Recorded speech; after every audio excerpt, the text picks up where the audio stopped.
കൂട്ടുകാരെ, കാർട്ടൂൺ കളരിയിലേക്ക് ഏവർക്കും സ്വാഗതം. ഇന്ന് നമ്മൾ മൂക്ക് വരയ്ക്കും, ഒപ്പം കണ്ണും വരയ്ക്കും, ചെവിയും വരയ്ക്കും.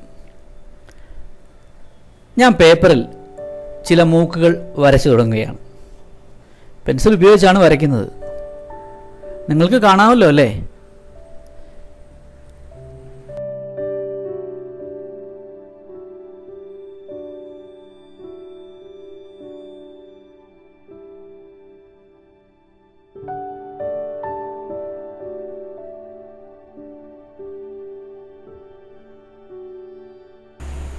ലോകത്തുള്ള എല്ലാ മനുഷ്യരും രൂപം കൊണ്ട് വ്യത്യസ്തരാണ്.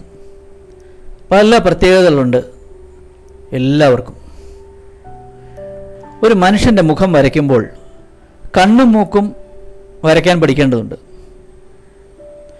നമ്മളിന്ന് പഠിക്കുന്നത് കാർട്ടൂൺ മൂക്കുകളാണ്, അതുപോലെ കണ്ണുകളും. ഇത് പല രീതിയിൽ വരയ്ക്കാം.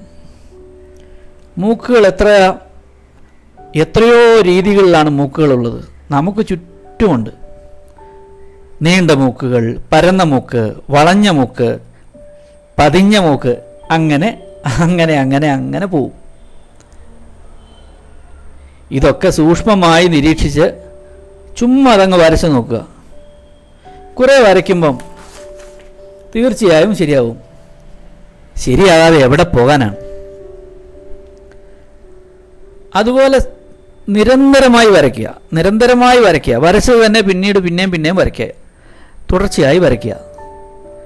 കണ്ണുകളും അതുപോലെയാണ്. ഇപ്പം ഞാൻ വരയ്ക്കുന്നത് ഇതൊരു വിടർന്ന ഭംഗിയുള്ള കണ്ണാണ്. നോക്കൂ, കൺപീലിയൊക്കെ ധാരാളമുണ്ട് അല്ലേ?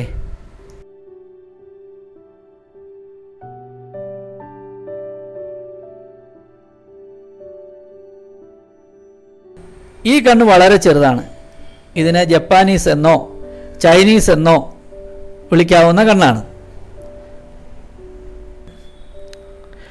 നമുക്കിനി ഇതൊന്ന് ഇങ്ക് ചെയ്ത് നോക്കാം. വളരെ ശ്രദ്ധിച്ച് ഇങ്ക് ചെയ്യണം. എന്നാൽ കാർട്ടൂൺ വരയ്ക്കുമ്പം ആ തിക്കാൻതിന് സ്വഭാവം കിട്ടാനായിട്ട് കുറച്ച് സ്പീഡിൽ ഈ പേന അല്ലെങ്കിൽ സ്കെച്ച് പെന്ന് ഓടിച്ചു വിടുന്നത് നന്നായിരിക്കും. ഓരോ മൂക്ക് ഞാൻ ഈ സ്കെച്ച് ചെയ്തത് ഓരോന്നോരോന്നായിട്ട് തെളിക്കുക. ആ തെളിക്കുമ്പോഴും നമുക്ക് ശ്രദ്ധിക്കേണ്ടതുണ്ട്. പെൻസിൽ പാടുകളുടെ അതേപോലെ തന്നെ തെളിക്കണമെന്നില്ല. നമുക്കൊരു മനോധർമ്മം വെച്ച് നമുക്കത് തെളിച്ചെടുക്കാം.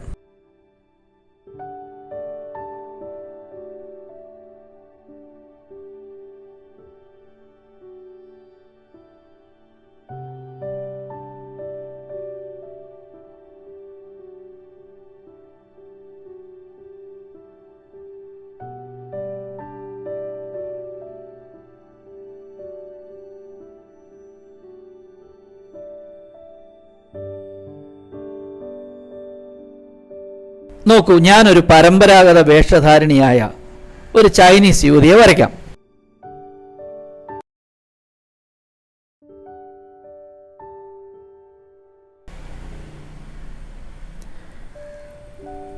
അവരുടെ ഈ മുടിക്കെട്ടിനൊക്കെ ചില പ്രത്യേകതകളുണ്ട് കേട്ടോ. ചൈനീസ് പരമ്പരാഗത വേഷത്തിന് തന്നെ പ്രത്യേകതയുണ്ട്. അത് നമുക്ക് വേഷത്തെക്കുറിച്ച് പറയുന്ന ഒരു ക്ലാസ്സിൽ അതിനെക്കുറിച്ച് വിശദമായിട്ട് പറയാം.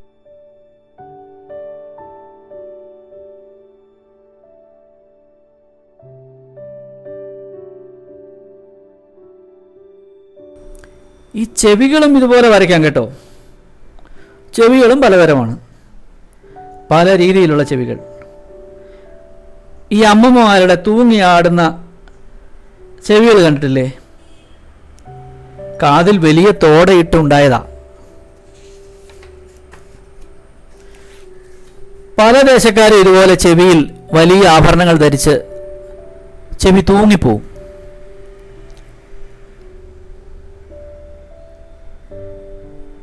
ഒരു വ്യക്തിയുടെ കണ്ണുകൾ, ചെവി, മൂക്ക്, വായ ഇവയെല്ലാം തുടർച്ചയായി വരയ്ക്കണം.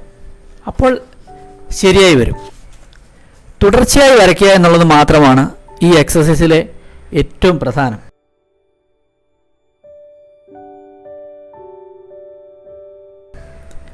നമ്മൾ എന്ത് വരച്ചാലും അത് തുടർച്ചയായി വരയ്ക്കണം. ആദ്യം തന്നെ കുത്തിവരയെക്കുറിച്ച് പറഞ്ഞു, അത് വിരലുകളുടെ ബാലൻസിനെ കുറിച്ചാണെന്ന് പറഞ്ഞു. പിന്നീട് ഹെഡ് വരയ്ക്കുന്നതിനെ കുറിച്ച് പറഞ്ഞു. അങ്ങനെ പലതരം കാര്യങ്ങൾ നമ്മൾ ഇവിടെ പറയുന്നുണ്ട്. ഇപ്പോൾ ഇത് 4ാമത്തെ ക്ലാസ്സാണ്. ഈ ക്ലാസ്സിൽ നമ്മൾ മൂക്കുകളെ കുറിച്ച് പറഞ്ഞു. ഇത് മാത്രം ഒരെണ്ണം മാത്രം വരച്ച് നിർത്തരുത്, തുടർച്ചയായി വരയ്ക്കണം.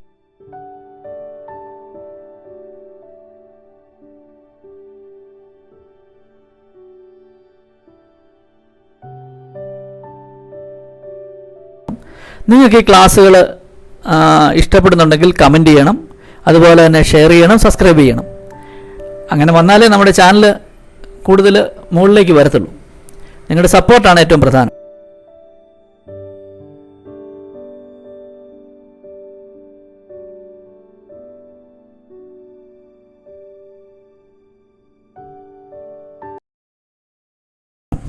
അപ്പോൾ ഇന്നത്തെ ക്ലാസ് എല്ലാവർക്കും ഇഷ്ടപ്പെട്ടെന്നാണ് കരുതുന്നത്.